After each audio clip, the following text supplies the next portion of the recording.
Blog Talk Radio.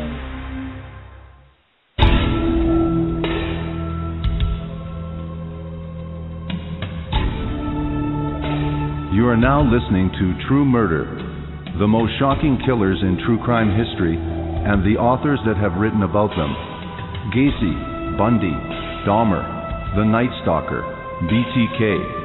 Every week, another fascinating author talking about the most shocking and infamous killers in true crime history.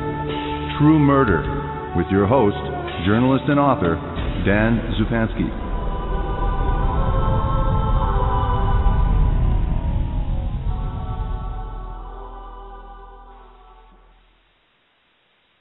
Good evening, this is your host, Dan Zupansky, for the program True Murder, the most shocking killers in true crime history, and the authors that have written about them.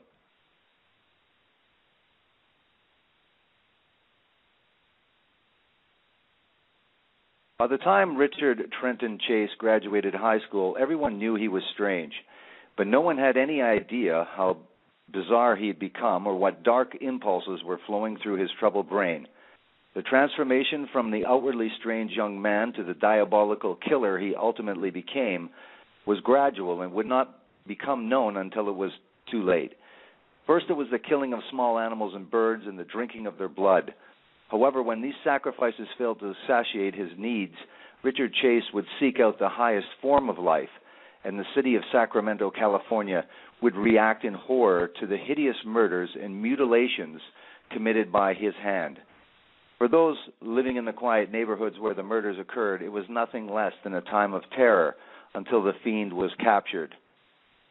Vampire, the Richard Chase murders, including 23 photos, is an in-depth look into the life and disturbed mind of a killer, his family, and his many victims, the living as well as the dead.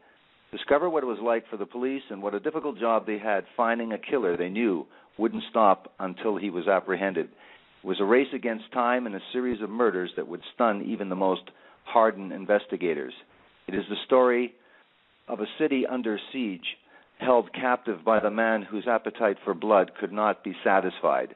The book that we're featuring this evening is Vampire, the Richard Chase Murders, with my special guest, journalist and author, Kevin M.Sullivan. Welcome back to the program, and thank you for agreeing to this interview, Kevin M. Sullivan. Oh, thanks, Dan. It's great to be back with you. Well, thank you very much for agreeing to this interview. This is, for those who have not heard of Richard Chase, this will be a program they won't soon forget. That's certain. Now, I agree. Yes, and like I said just before we went on the air, I said for those that have faint of heart, even for this program, which is the most shocking killers in true crime history, this is one of the more shocking programs when I ask you for some details, and the details are obviously very important to this story, and those details are very, very, very graphic. Let's start off right now with tell us, I think the best way to do this is to tell us about the early life of Richard Chase. Let's go back as far as you found out through all your information and what you've provided in your book, Vampire. Sure. And tell us about the early life of Richard Chase, where he grew up, what was he like, what was his parents, what was his early life really like? Richard Chase was born on May 23rd, 1950 in Sacramento, California.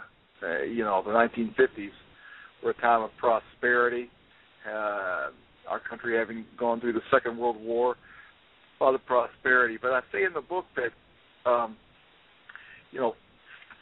even though it was a time of prosperity, every family is different, like every individual is different. And the home in which Richard Chase grew up in was in many ways standard for a lot of families, and but it also came with a lot of negatives. His mother, and I believe she's deceased now, she and her husband, Beatrice Chase and Richard Sr.,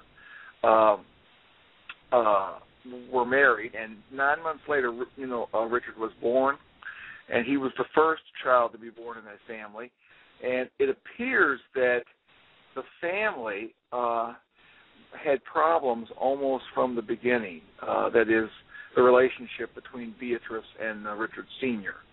And it was not a smooth time for that family. And several years later, I would have to check my book, but his sister Pamela was born, and she, I think, is the only surviving member of the family.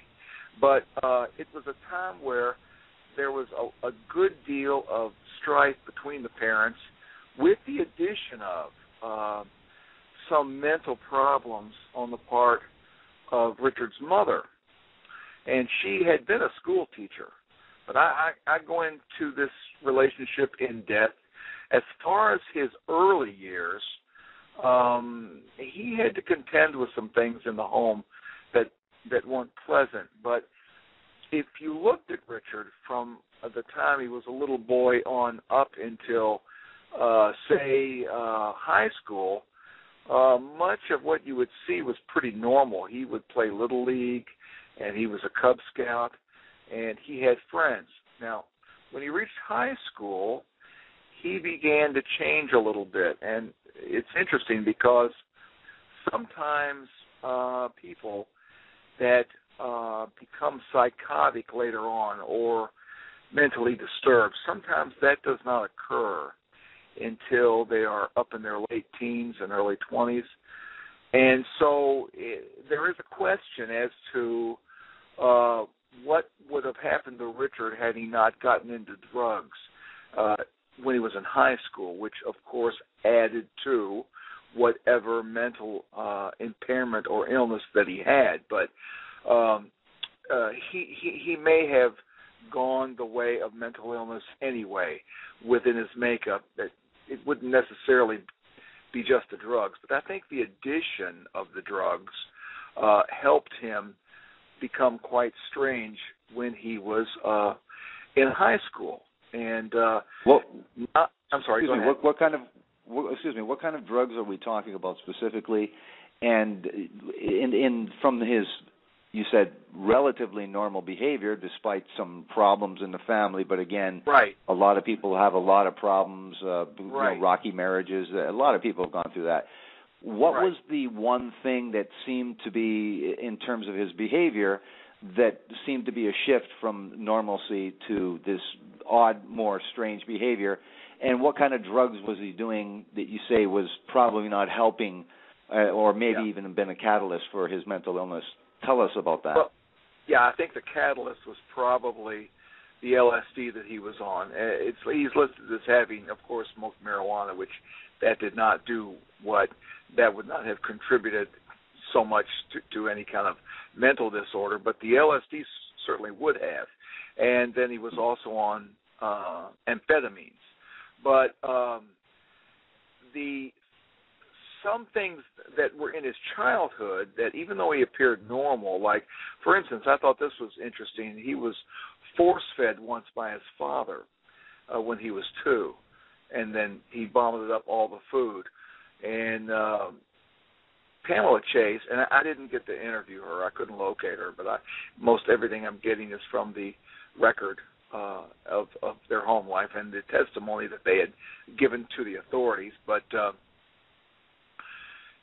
father was a really strict disciplinarian, and so they wouldn't butt heads so much when Richard was young, although there could have been some heavy-handed things going on.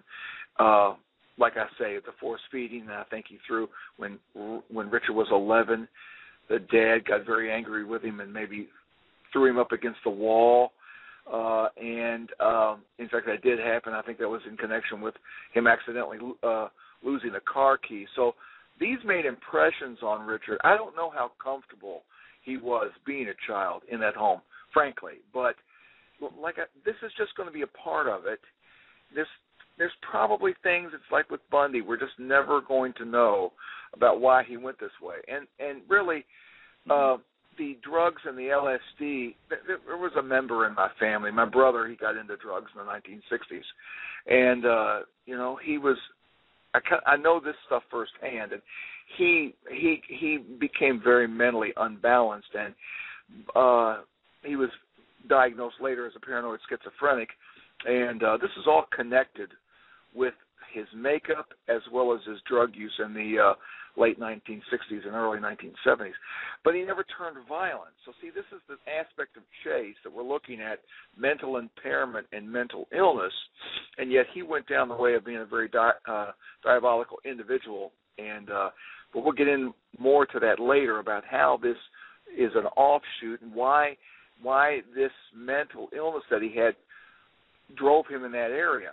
But there is another factor too, that in high school, he was normal in as much as he was a heterosexual, and he wanted a normal relationship with a girl, but he couldn't perform sexually. He was impotent, and he had a hard time sustaining an erection. And, of course, this bothered him. And the girls that he dated, a couple of girls, they didn't dump him right away over it, but they eventually did. And I say in the book that whatever else, inferiority and insecurity and stuff, all of that became even more heightened during his high school years. I think he had, I'd have to check the book, but his first arrest for marijuana, I think that happened I think it's 1969, so he would be 19. He would have just been out of school.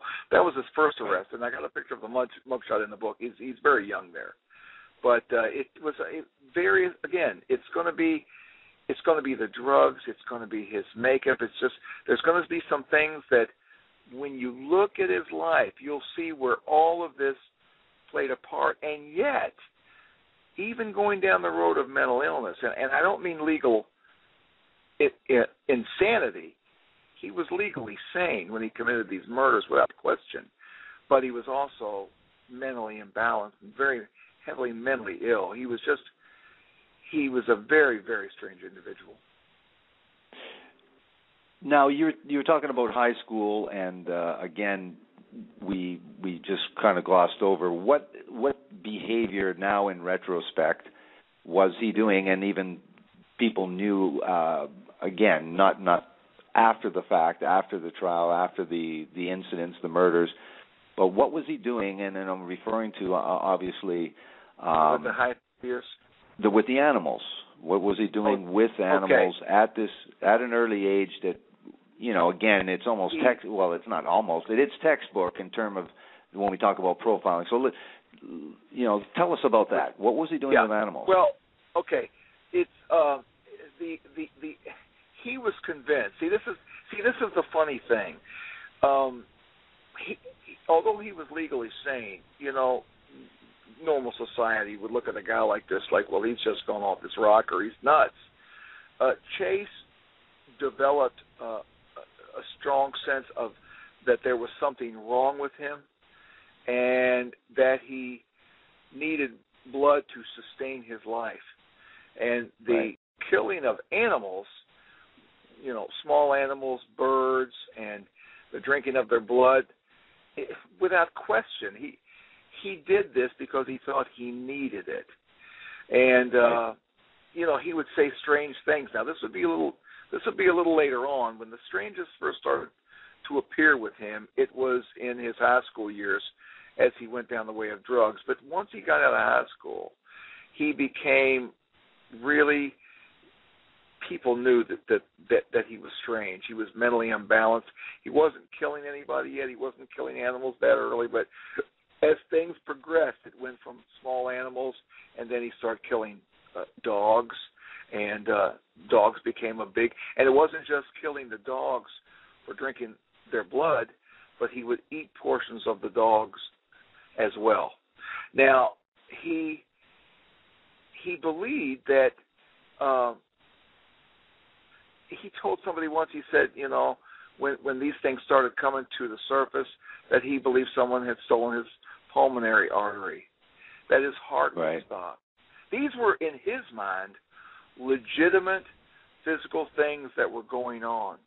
This is the difference between, like, Richard Chase and, for instance, Ted Bundy.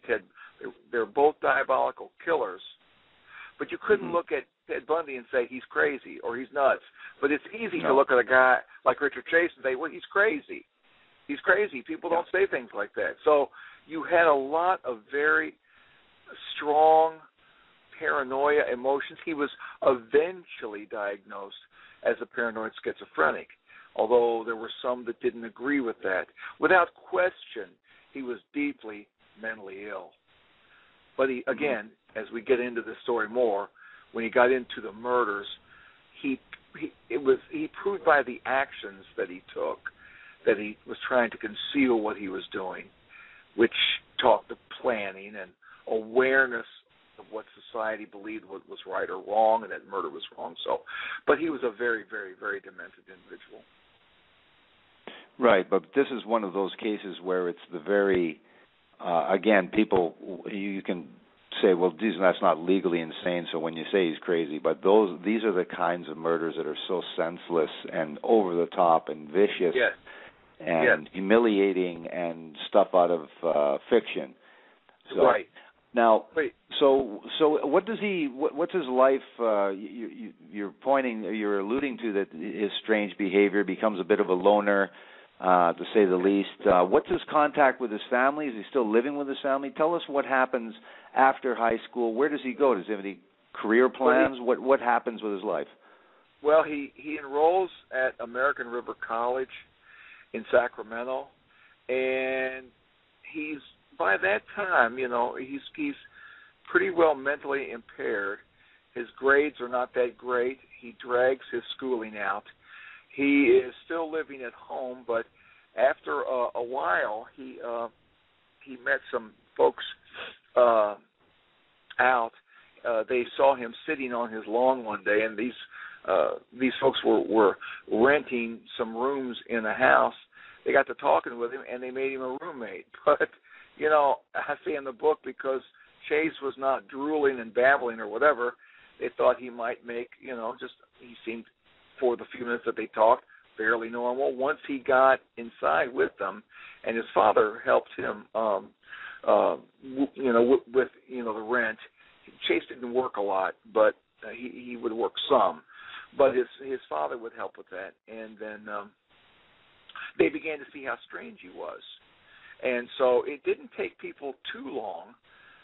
He would do weird things. I mean, like, for instance, they would have people over, and he would act strange. At one point, when he was with this couple, he had his own bedroom, but he boarded up the door, and then he went into the closet and knocked a hole through that wall so he could come and go. And then he would keep that, boarded up. And so he became very paranoid with them. He became past living with these folks, and they asked him to leave. He wouldn't, so they left. And then this girl's brother, Rachel, I think her name is Statham. I don't have the book in front of me, but her brother and some of his friends moved in. They had a band. And Richard was always wanting to join in the band, and they would ask him not to, but he would anyway. They would have, let's say, some girls over. He would stroll out into the room completely nude, and he was just always doing. And he was stoned, and he was high on drugs all the time. So, as this progressed through his early life, and of course, finally he had to withdraw from American River College because he just couldn't cut it, and so he would go back to his mother's house on Montclair, which this whole thing is in just one section of East Sacramento. And, once he starts committing the murders, they're all done within a radius of about a mile of his home. And his father, once the divorce went through with, he lived on Valkyrie, which is very close to all that stuff, and Montclair was close. So it's all right there. And so after a while, and all of this you have to understand is a progression. And it's, it's the drugs, it's the mental impairment and the illness, and then usually with some people, they become harder to deal with, harder to live with. The paranoia will increase. Sometimes there's violence, and this is what happened with Richard. He would get in arguments with his mother, And like when his sister would come over, even when she had left home, and he would think that they were poisoning him. And he had slapped his mother once and pushed her down another time, or his father would have to come over to try to calm things. And one time they got in a fist fight in the front yard, and so he became very, very hard to deal with. And when on the one occasion when Richard hit his mother, she called the police, and he left. He took off running. Of course, the officers came, and they said, well, we'll be happy to arrest your son, but you're going to have to, because they didn't witness it. They said, you'll have to take a warrant out for his arrest. So she didn't want to do that. So she called the Aquarian Effort, which is a place out there for where people can seek help for mental problems, so on and so forth. And so that pushed him into a road of going down that way. And Richard Chase became very interested. He wasn't opposed to seeing doctors because he really, really, really believed that these strange things, his heart was stopping, the pulmonary artery was stolen, bones were growing out through the back of his head. And, of course, he'd get in there with these doctors, and they would write their reports. I've been through all the reports. A lot of them are reproduced in the book. And, he's diagnosed as paranoid schizophrenic, this, that. And so, he was willing to go down that road. Now, for a while, before these murders occurred,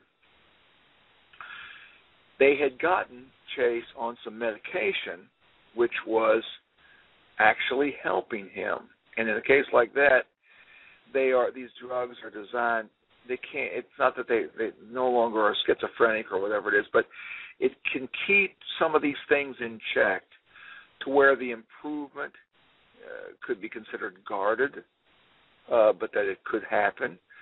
And in Chase's case, there was improvement for a while. His mother said it was for 2 years. I don't see that in the record. It's not there. His father said it wasn't 2 years. But the funny thing about it is that the family was so burdened because, as I say in the book, everybody in the family of a mentally ill person pays a price. They suffer along with it. So a lot of demands from those folks, and there's a lot of heartache and things like that. So there's a lot of grieving that goes with that, and there's financial concerns that people can't work. There's a lot of strain on families that take care of people like this. Well, here he's starting to improve. He was always just very, very thin. It was something he didn't like about himself, that he was so incredibly thin. And he was able to put, I think, some 20 pounds on his frame during this period of improvement when they had him on medication. But his mother did not like the fact that it made him like a zombie.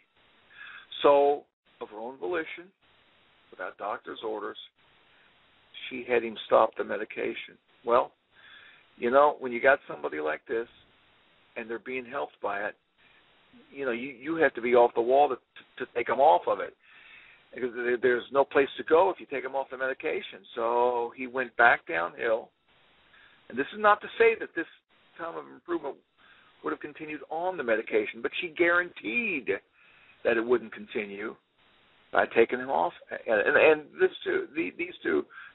these are also reports, these doctors' reports, where they go over this in his file. And so from there he descended. Well, after the incident where there was some violence, she and her ex-husband moved, him out to a house, really a small little like cottage house behind this other home in that area. He was there for a while. Then he ended up on Watt Avenue in apartment 12. He was there for a while.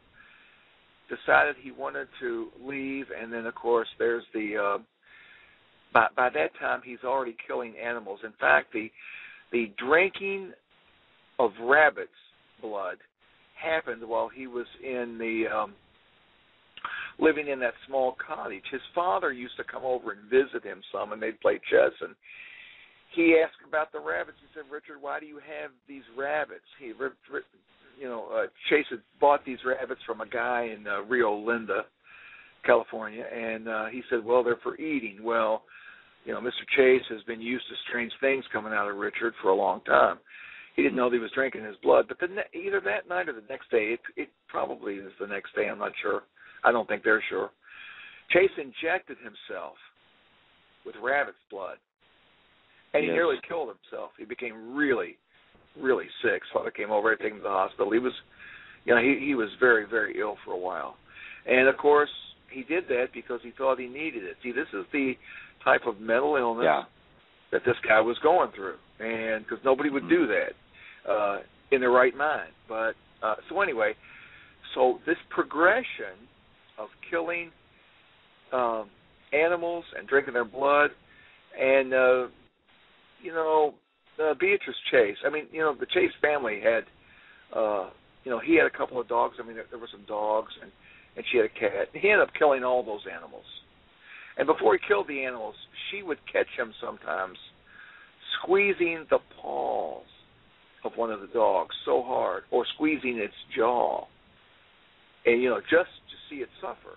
See, so the progression went from just an odd individual to, saying far-out things, to being, violent towards his family members, not exceedingly violent, but violent enough, confrontations, physical, not, trying to kill anybody, to then being, cruel to these animals, and then killing the animals, drinking their blood.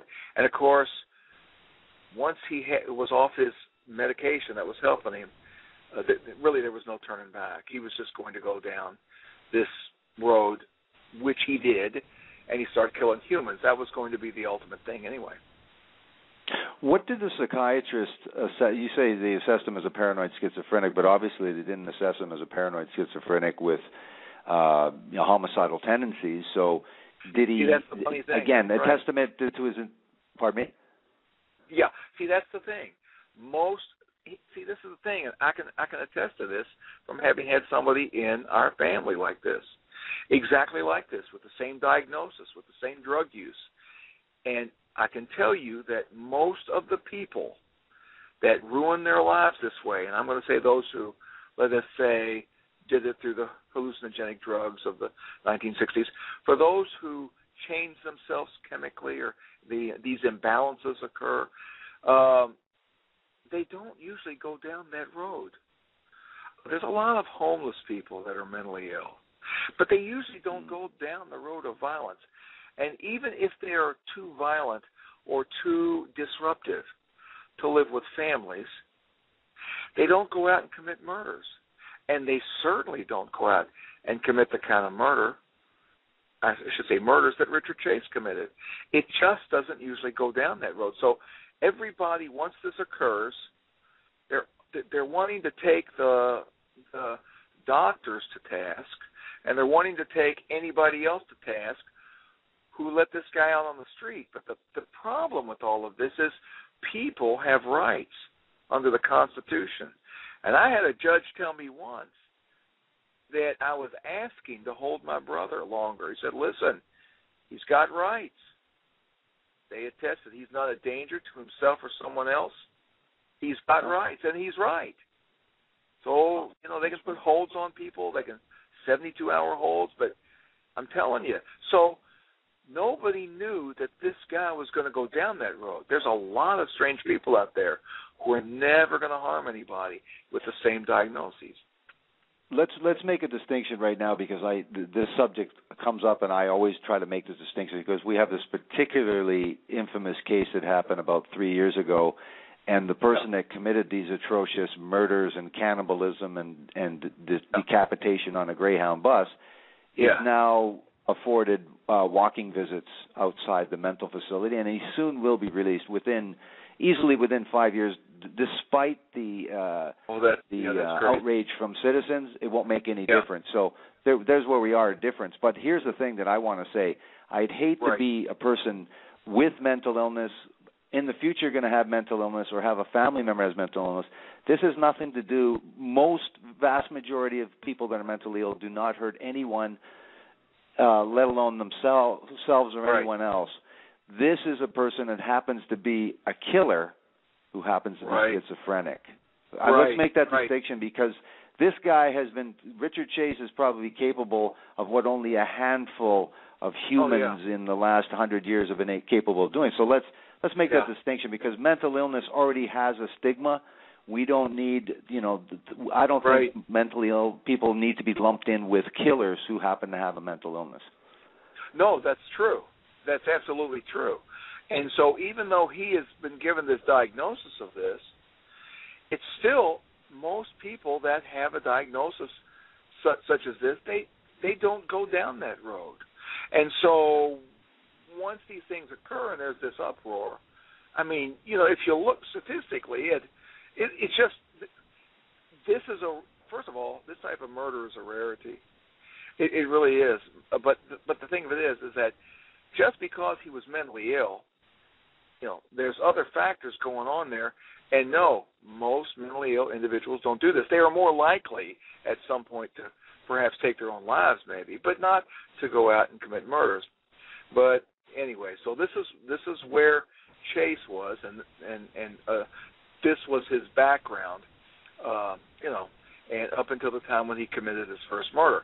His first murder, of course, was nothing like the additional murders to come. It was very different. But he passed that place from where he was going to drink animal blood, that he wanted human blood. Although his first murder, which was the murder of Ambrose Griffin, which was in late December, of 77. 77. And it was just a drive-by shooting. And Chase, lived on Watt Avenue, and then just down from Watt was the street where Ambrose Griffin lived, which is I think Robinson Avenue. Again, I don't have my book in front of me, but it's very, very it's Robertson Avenue. And so this is so weird. Here you got a guy, 51 years old, with the Bureau of Land Management. It's around 8:30 at night, just after Christmas, and he's gone to the store with his wife, Carol, and they're coming in the door bringing in groceries. Inside is their daughter-in-law, Gail Griffin, and then one of the sons. That's not the one that she was married to. Her husband was somewhere else, but her brother-in-law, or their son, was in the house, David Griffin. And so they carry in some groceries, and Ambrose comes out, and he's going to get the last bag. And Gail Griffin was holding the door. Carol was inside, and her son was inside. And all of a sudden, like a popping sound, a couple popping sounds. Might even sound like firecrackers. And Carol Griffin comes out in time to see her husband turn and fall. And she thinks he's having a heart attack. And not putting two and two together. Real quiet neighborhood. It's real quiet around here. I mean, homicides, they're rare, and even though sometimes people have shot around, as I talk about in the book, around the neighborhood, around the creek, and they're out plinking with their guns, and people might not like that. There just aren't any homicides like this. So anyway, they're thinking he's having a heart attack, and they call the paramedics, and they get there, pull back his jacket, he's got a blood stain, and he's losing consciousness. He did have a chance to tell his wife that he was shot. Well, she's still thinking he had a heart attack. Well, they get to the bullet has just done too much damage. It's weird too, because when I was in Sacramento doing the going through the files, they had real evidence there, and I opened the one thing, and they had the bullet of Ambrose Griffin that had gone into his body, and it had mushroomed out, from the impact, and it was odd seeing that. Here I'm writing about this guy, getting ready to write about this guy, and anyway, but so of course he dies, and he gets to the hospital, and he's basically dead on arrival, and but there's no drinking of blood. Chase just wanted to kill somebody. He just wanted to kill. He had been going through the neighborhood, actually, and shooting in homes the days prior to that. And there was a lady named Pileski. she's doing her dishes one night in the kitchen, and here comes a bullet whizzing through the glass and goes right through her hair, embedding itself in the wall or something, and and then people would hear this shooting, and because sometimes people shot around the area, they didn't think too much of it. But she called the police or whatever. And, they came out and got the bullet and whatever, and then so he kills Griffin, and then that's now other than the gun caliber, what do cops have in terms of evidence? Like you say, this is very, very early. Richard Chase wants to kill somebody, but in terms of the police, this is a rare thing, a murder like this. So what do they conclude at this point in terms of what's the seeming motive, and what do they conclude, and then you can continue on. Yeah, well, people had different opinions, but the real astute cops, they could see that it appeared to be a motiveless crime. I mean, the more they investigated this, they could see that Griffin, this is not a guy that has enemies. Now, it was at night. There was no real evidence there. And the place was swarming with cops even at night, but they couldn't see anything. Well, what Chase had done, he had taken this Stoger Arms Luger-style .22 caliber pistol, pushed it a little bit out the window, and fired it twice, one bullet striking Ambrose Griffin. The shell casings ejected to the right. It's pretty normal. They hit, and of course he's traveling. They landed on his hood, and while they're rolling off the hood, he's traveling down the road, and he's picking up some speed now, because I guess he saw Griffin fall. Well, they ended up landing like 2 or 3 doors down. About 80 feet, I think, was the longest one. And a news crew this was embarrassing to the police, but the news crew came and discovered these shell casings as they were trying to set up cameras the next day. One was in perfect condition. I've also held those in my hand. I mean, they were there. And one's been flattened, which it could have been stepped on, but more likely a car ran over it. And so anyway, but, they did a lot of canvassing of the neighborhood. It's just regular, kind of, organized but grueling sometimes police work. And they discovered that Griffin didn't have enemies, and so this is a motiveless crime. And the guy that worked with me, one of the guys that worked with me, Bill Roberts, he remembers thinking, and I quote him in the book, about that these things, they didn't even use the term drive-by shootings very much, and that these things just didn't happen, not in Sacramento. And everybody was shocked. But, they knew it was a .22 caliber, and but this wasn't one of the real diabolical killings. This was somebody just shooting somebody as they drove by, and if there's no known enemies, they just didn't know what to make of it. And I know one person said that they thought, well, maybe it was just some kids shooting at signs, okay, and that they didn't mean to hit this guy. But see, all of that speculation, and they didn't know. Right. But on the morning of January 23rd, Chase committed his next murder of 22-year-old Teresa Wollen. And I got in the book, the Wollens lived on Tioga Way, and that their backyard backs up into the back parking lot of a place called the Pantry Market. Well, Chase had been at the Pantry Market that morning, and he was filthy. He had some crust of something around his mouth, and he ran into an old high school kind of like friend, an acquaintance, a woman named Nancy Holden, who was married. Her name used to be Westfall. And, of course, he's exuding weirdness. He's filthy, but he's weird. And she's talking to him and wanting to get away from him. Talking to her inside the store, and she hurries and gets away from him. And as she's leaving the parking lot, he's trying to open her door because he wants to talk to her. She gets away. She looks in the rearview mirror, and she sees him walking towards the back of the Pantry Market. Well, Chase is within just a short time of committing the murder of Teresa Wollen. And Teresa Wollen was a state worker, and she was, I think she was working part-time for the state, but she had a day off. Her husband, David, they'd been married several years. She was 3 months pregnant. And he goes in her home. He cuts to the right of the pantry market, doesn't go in Wollen's yard, goes down another 3 or 4 houses to the right, and goes right around the front. And this is so bizarre. You think he'd walk down the street, but he starts cutting across the front lawn and the front porches of these other homes. Well, he crosses over a couple named Eastlick, which are like 4 or 5 doors up from the Wollens. And Mr. Eastlick gets up and looks at this guy. He just barely got a shot of him.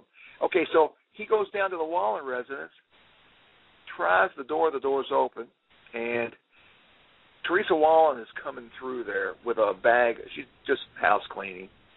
And he shoots her two times, and one time it grazed her, went through her wrist. I've got it in the book. But it wasn't until he shot her like the third time that it pierced her head and was in her brain, and she collapsed. She wasn't quite dead, but she was on her way. And then from that came the diabolical stuff that he did, which I've seen the crime scene photos. It's just ghastly. Yeah, they're just ghastly, and they're just real diabolical stuff. And so he mutilated her. He drank her blood, and he did those things that it just sets people apart in the realm of murder. It's just really, really strange stuff. And so, but he's smart enough to wear gloves, and he accidentally left his socks behind. They were bloody, but they couldn't trace anything by that.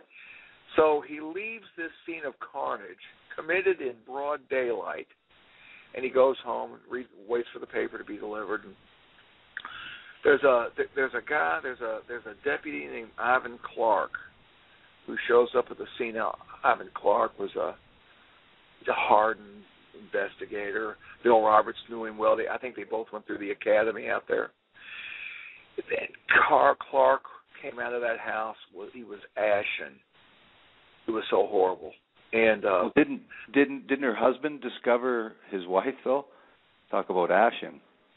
Yeah. So the husband discovers his wife. The husband discovered his wife, but Clark was just, when he was there later, he was just overwhelmed by it, and he was ashen. Yeah, and what I was going to say is that Clark was also, in this case, he was the first one in on the scene of the Maroth murders, which was the following Friday on the 27th. So I was kind of getting ahead of myself. Yeah. But Robert told me that Ivan Clark worked both of these homicides, and they deeply affected him. Really affected this guy, and he wasn't the only.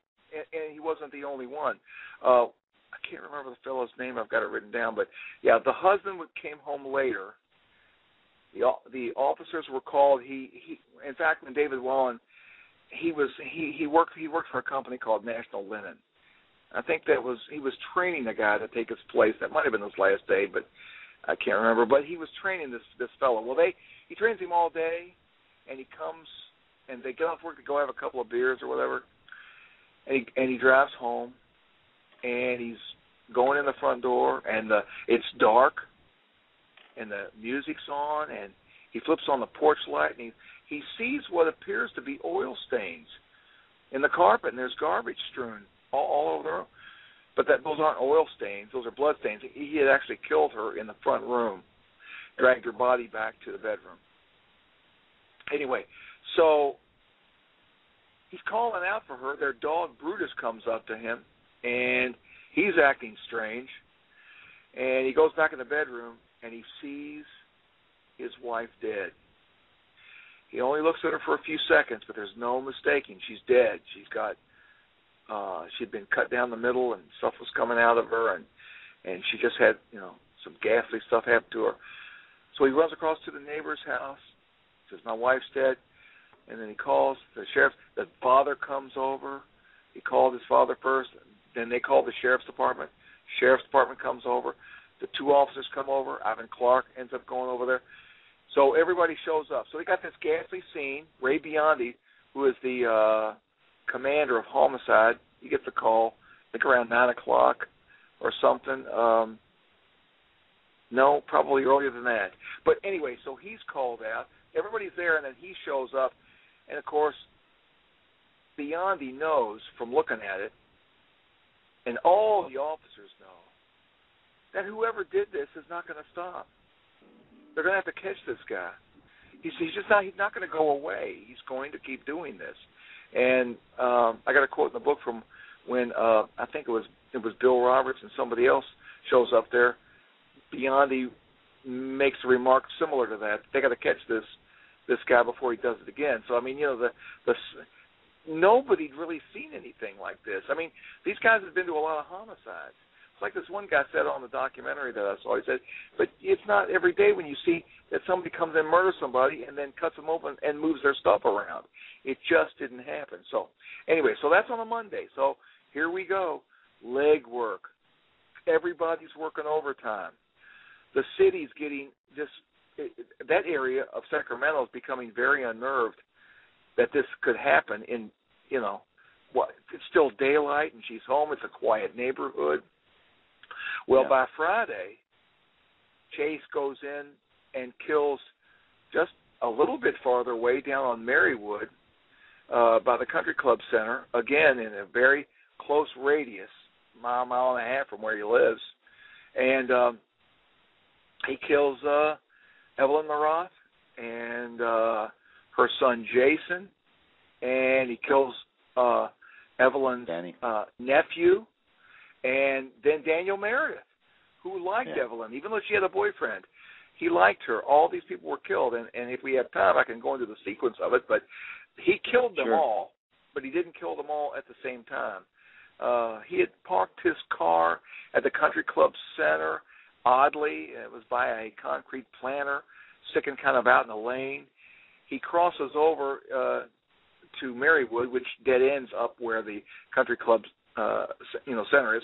He goes down a couple hundred feet to the house on the right, 3207 Marywood. The garage door is open. He gets in through there was no forced entry, so they're assuming he went in through the north into the house through the garage. Daniel Meredith had gone with Jason to pick up some snowshoes because he's supposed to go with the family across the street up into the mountains. And while they're gone, he kills, Maroth, and then he butchers her. Just some strange things. He cut her eye out and cut around the eye and left it sticking out. It just, you just wonder. It's so diabolical.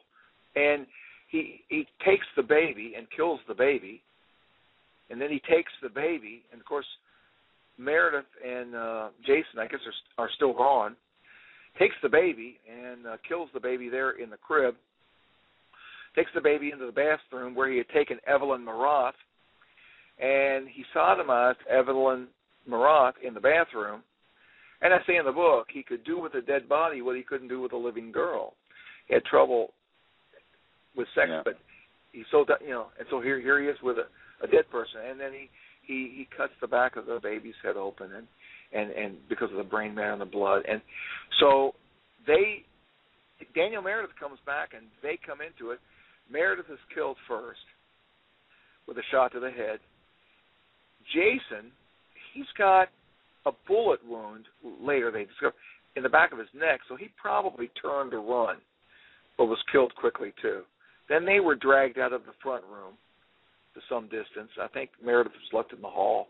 But anyway, so here's this other ghastly murder. But the good thing is that one thing Chase was, he was a disorganized killer.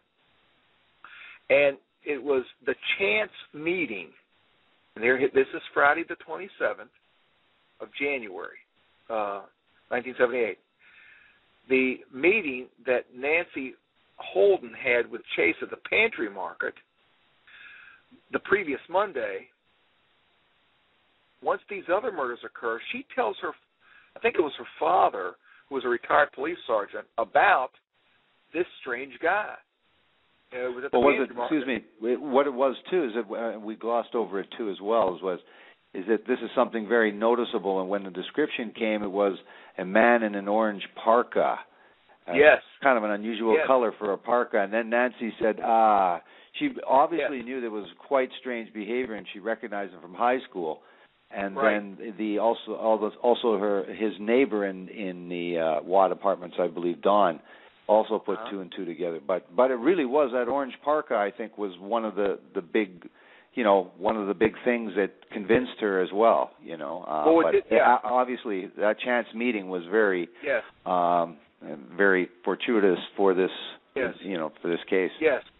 Yeah. What Nancy Westfall, Chase made such a strong impression on her as being very, very weird, and when she learned that the murder of Teresa Wollen happened on Tioga Way on that Monday, and it's directly behind the Pantry Market, that in conjunction with like the red parka and Chase acting weird, her father said, you've got to let them know about it. So that's how this came down. So it was really a stroke of luck because he had been able to elude police. And so we're looking at, he's committed the murders of the Murat family on Friday. And then, it was like the next day when things really started to come together, and when Bill Roberts was trying to locate this person, that he had an arrest record. And what was interesting to Roberts is that he had a history of owning 22 automatic pistols. And so that's exactly what was used in the murders. And, of course, once they arrested Chase, then, they matched the gun immediately to all the murders. Plus, there was a lot of forensic evidence, of course. I mean, even it goes to time before that. I mean, there was stuff there of the babies, and there was plenty of evidence even beyond the 22. But when they caught Chase and they had the gun, it matched all of the murders. Teresa Wollen, the Murat family, and Ambrose Griffin, which was really good. What I thought was very interesting, and people can relate to it watching Criminal Minds too, is that the obviously the infamous Robert K. Ressler and another gentleman were brought in to create a profile. What profile did they create, and how close were they once they did arrest Richard Chase to that profile? I didn't deal a whole lot, with that. I think they gave a profile. To be honest, the police, the guys I dealt with, and the records that I located, there wasn't a whole lot in there having to do with that. They already knew from the people on Bernice Avenue and who had seen Chase walking around. For instance, they knew they were looking for a scraggly-haired young man, again with the orange parka, but dirty. And so I think I can't remember what the FBI, the evaluation that they did, but I can tell you from the records that the cops working these things, really happened very quickly. The two main murders, Wollen and the Murat, happened all within the same week. And they were getting a lot of reports of what this strange person looked like. So I don't know, to be honest, how much the FBI, reports helped them, because there was so much going on with just the evidence coming in from the testimony from the people that saw him. Like a lot of people, I think there was probably 1, 2, 3, maybe 3 people on Tioga that saw him right before he killed Wollen. Yeah, face to face. So they got a good look at him. Yeah, they got a pretty good look. Yeah, that's all the profile was. The profile was that he was scraggly, thin, probably had a history of mental illness and drug use. So it was just a general profile. Anyway, it was really like you say, the dogged police work basically that got this, and of course a disorganized killer too. That's not as careful as he could be. Now, tell us about the arrest and questioning of Richard Chase. Yes, Chase was arrested by 3 detectives. They were all basically like rookie detectives. It was Ken Baker, Bill Roberts, and Wayne Irie. And Bill told me, and he also writes this in the book. He said that he had a really strong feeling that Chase was his guy, even before they they actually located him. Chase was arrested at the number 15 apartment at Watt Avenue, and Ken Baker had called there, and Chase had answered the phone. Ken Baker had acted like that he was, he had some dealings with him, and Chase kind of got skittish about it and hung the phone up.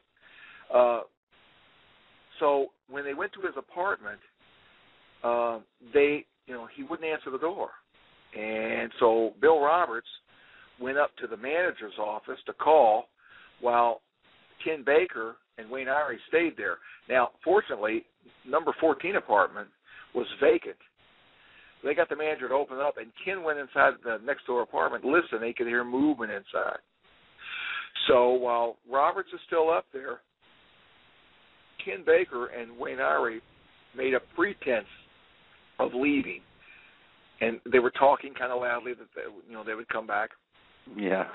But they're actually hiding.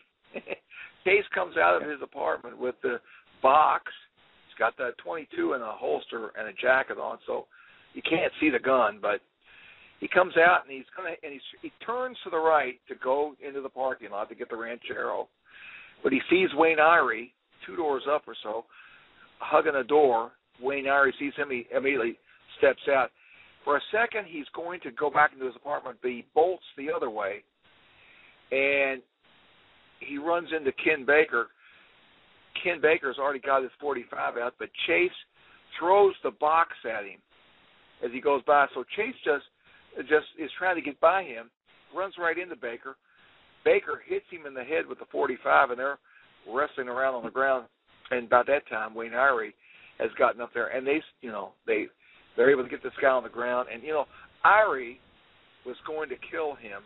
He on a documentary he said I'd already decided if the baby was there I was going to kill him. But he's just not he's just not like that. He got up to Chase and he put his gun in Chase's ear or something. Told him if he doesn't quit fighting, he's going to blow his brains out. But Chase didn't stop. And so Irie said, that's when you know, we're not like these people. We're not cold-blooded murderers. So they finally subdued him. He had on him Daniel Meredith's wallet and I think his keys as well. No, the keys I think were in the box, with the baby. He had already discarded the baby by that church, in between the church building and this other building, which they discovered later on. And but anyway, so of course he's arrested. Everybody knows that this is the guy. Chase will not admit to anything but killing animals and killing birds or dogs or whatever. He won't admit to killing humans. His admissions to these things came later. Of course, from all of that came the psychiatric reports and all these many things, and they determined Chase was he was capable to stand trial, and Ronald Tochterman was the main prosecutor. His assistant, Al Locher. Al Locher's a really nice guy. I didn't get to talk to Tochterman, but I got to talk to Locher. He's still with the Sacramento, the Sacramento County DA's office. So he's still there. He's still in that office. So they made a great case against Chase, and Tochterman really knew how to do this. Ferris Salami, which was Chase's attorney, this guy had an uphill battle all the way, and he wanted to, and it was just a foregone conclusion that it was not going to go his way. But he worked hard, and I've spoken to Ferris on the phone 2 or 3 times. He's a nice guy, but it was an uphill battle, and he was hoping to save Chase from the death penalty, which of course Chase got the death penalty, but he took care of things himself, and he ended up killing himself in San Quentin. It's called cheeking your meds. He had been saving up his medications. I always thought that Chase was trying to kill himself, but I talked to Al Locher, and he said, I don't necessarily think so. And when Locher told me why, it really made sense. Locher said, he was always thinking all this stuff was wrong with him. He he said, I think a lot of people seem to think that he was probably trying to save up all of this medication to take at one time to really finally knock this stuff out in him. And, of course, he did cure himself, but not in the way he suspected, and he killed himself.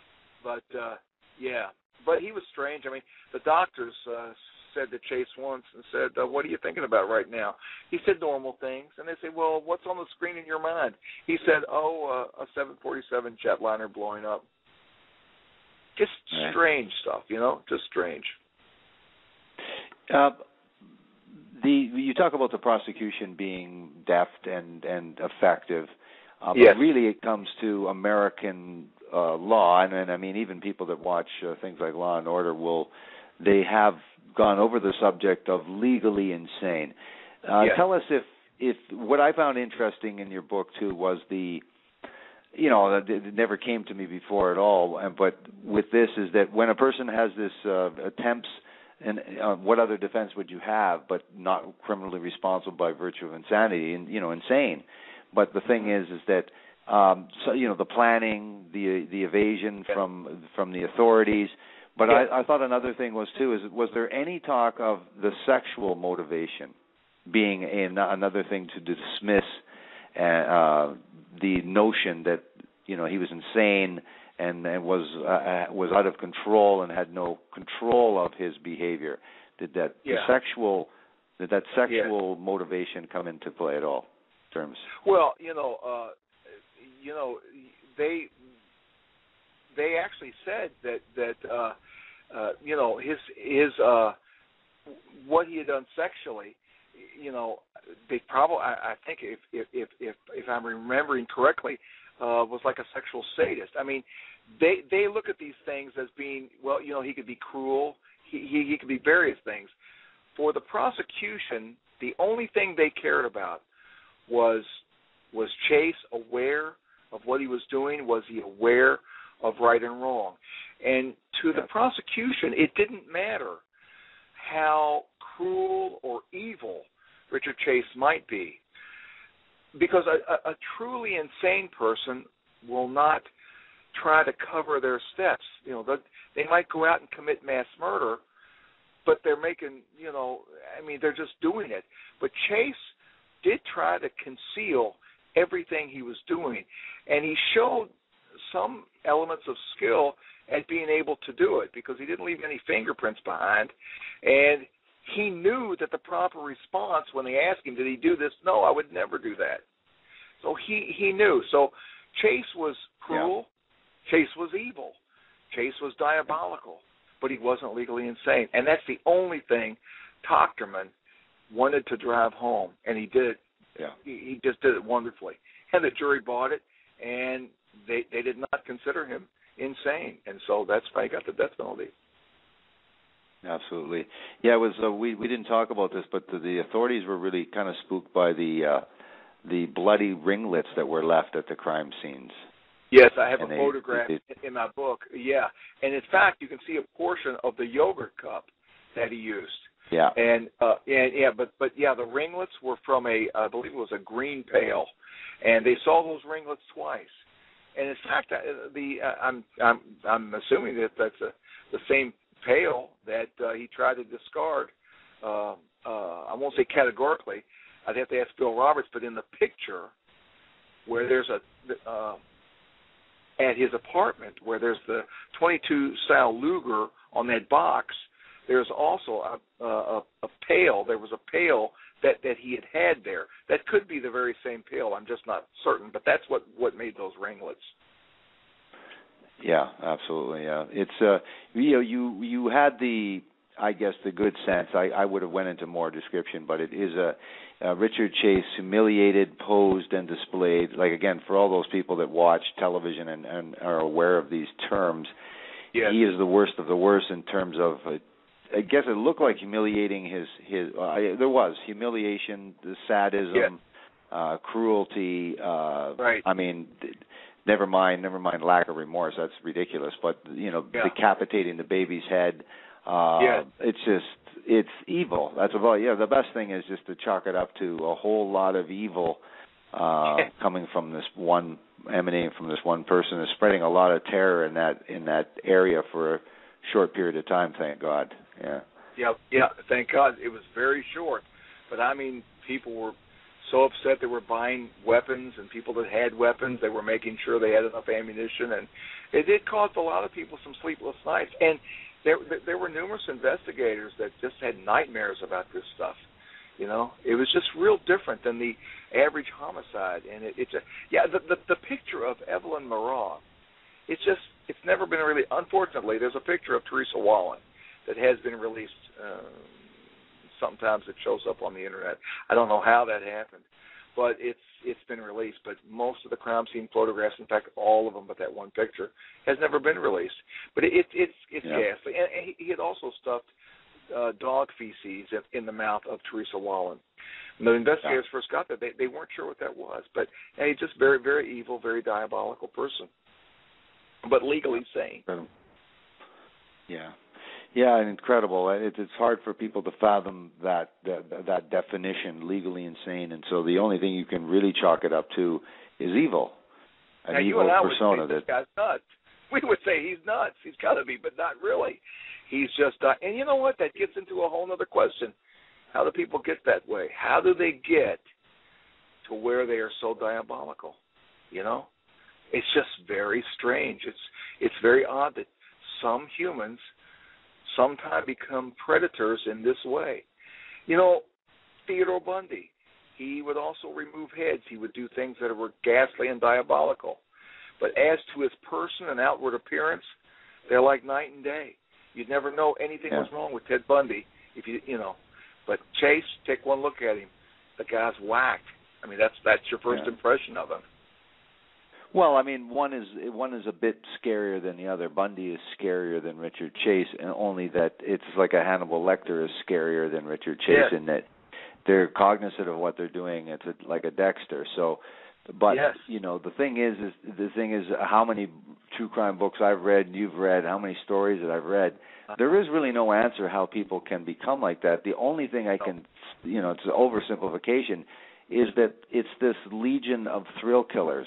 And now you're adding the allure of fame and infamy and stardom, and to a certain extent, like Luca Manata.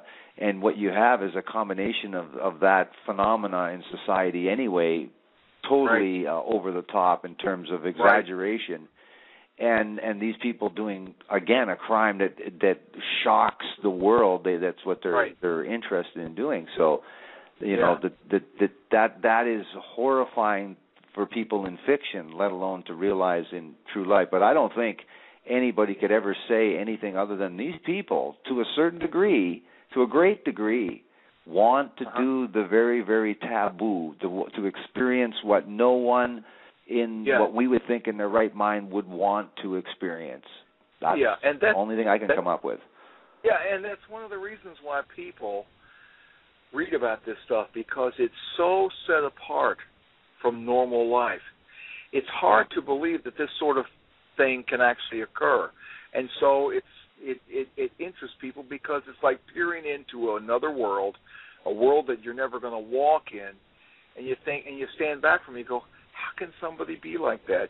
And yet there are predators out there that are like that, and of course the Bundys and the Chases, they're just the worst of the whole breed, and like I say, they're rare when they become, I think, when they become that diabolical. You have a lot of mean people in the world.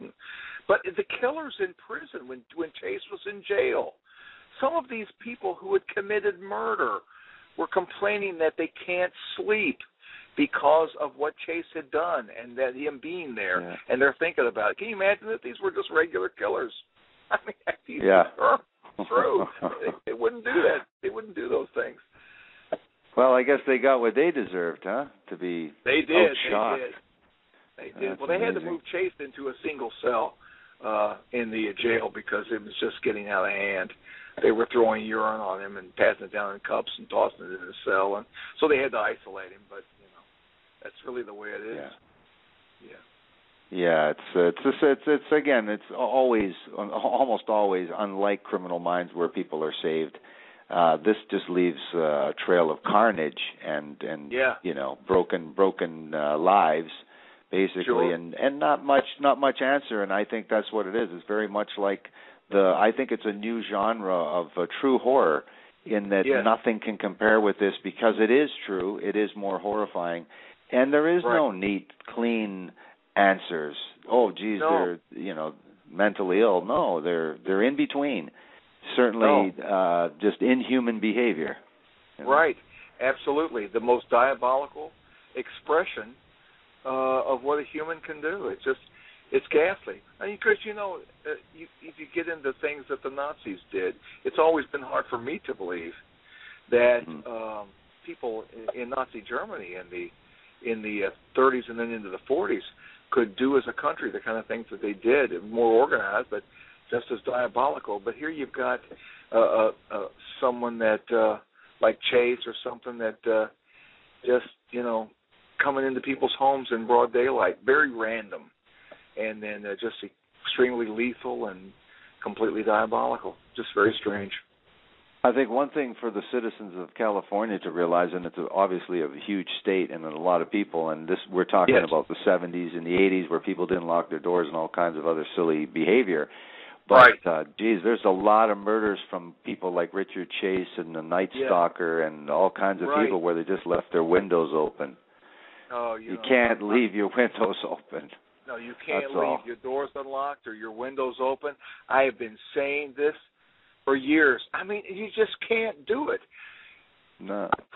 Once in a lifetime, but But you can't take the chance. Absolutely.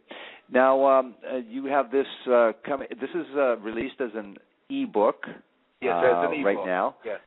And you had said, so it's available right now, Vampire, the Richard Chase Murders. Okay, great. And, you've got it.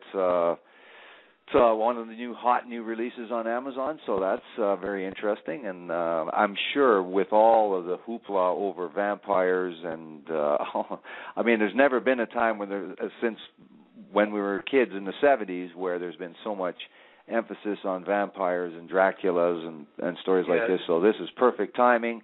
This is a case that and this case was not that well known. It really, for some reason, it's not as well known as it's one of the most over the top, bizarre, fascinating cases too. That because, like you say, they didn't know who was behind these murders, and it really was like a case of Criminal Minds where they know they only have so much time because this seemingly evil person with no leads, no motive is striking and then striking again. So, it's a great book. Time. Well, thank you so much. I appreciate that, Dan.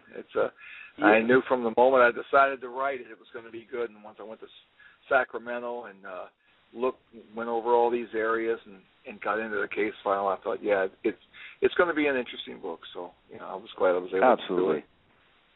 Yeah, you've done a great job, and it's another really spellbinding story too. And it's interesting because I knew of the case, but reading all the detail of it's just a horrifying. You really bring the reader into the horror of what they find in these homes, and it's incredible. The terror is really you've captured that, and I think that's what people will come away with is.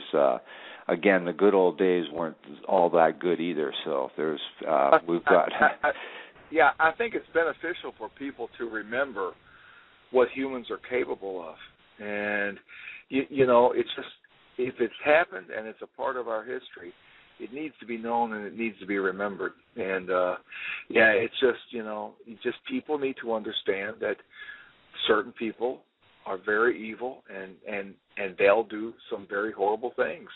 And there's been a lot of people that have done horrible things to other people, to innocent people, and it's a reminder to us all. Yeah, it's just interesting though the citizens that were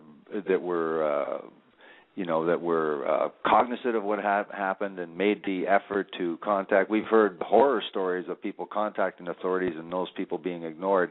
In this case, we have police work that that's very effective, and yes. So yes. Relatively, this could have gone on for years. As many of these kinds of serial killers, this guy absolutely had the potential. If this is what he escalated to in a short period of time, in a few months, my God, who knows? Well, and I say in the book that I say the one thing the police had going for them is that even though Chase was trying to be careful, he was still a disorganized killer. He didn't clean himself up very well. He was very weird, and he was killing in a geographically small area. So there were some things that were working against him. But had he not stopped and talked to Nancy Holden that day, I'm sure Chase would have killed again. He would have wiped out another family or something. But he would eventually been caught. I don't think he'd have lasted as long as like Ted Bundy. But they were so, you could almost mark it down. If it wouldn't be for that chance meeting, he would have killed again. Yeah, absolutely, and we don't know how fast that they would have. He was leaving evidence behind, but like you say, it was also the time before DNA, and so whether he's urinating in some baby clothing and defecating, DNA, but nobody even heard the term DNA. So, and they certainly were many years away from utilizing it. So, absolutely, yeah. So it was absolutely yes. Anyway, Kevin, I want to thank you very much for those listening. You've been listening to Vampire: The Richard Chase Murders by Kevin M.Sullivan. Thank you very much, Kevin, and great book, great idea for a book, and thank you very much for this interview. Thanks, Dan. Talk to you next time. Okay. Good night, Kevin. Thank you.